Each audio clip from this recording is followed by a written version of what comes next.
We're starting. Hi, Mr. Narrator. Where did I come from? Well, Sammy, first I must tell you that you grew up on a farm. A farm?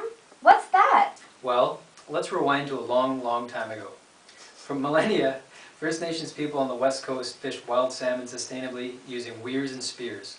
Their methods were sustainable because they allowed adult salmon to spawn, and most important, they were not overfishing. Fast forward to the 1850s. The Hudson Bay Company established a European market for Pacific salmon. Their goal was to meet a huge market demand rather than sustain a relatively small First Nations population. Well, what does that all mean?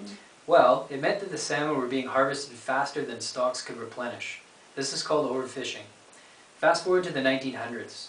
Humans realized that they could not continue fishing wild salmon in such large volumes at such a rapid rate. The Pacific wild salmon would soon go extinct. These methods were thereby not sustainable.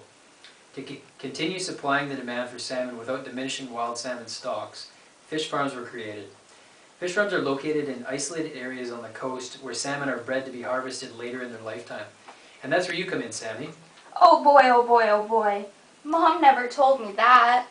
These farms are closely regulated and monitored in the hopes that they do not affect wild salmon.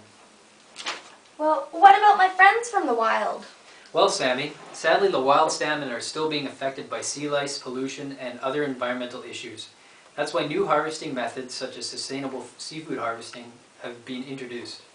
Geez, Professor, that was a lot of information. What does that mean for me and my friends? Well, Sammy, it's up to the humans to learn to adapt to nature's limits and harvest accordingly. That may mean that some of our supplies come from farms while others come from the wild.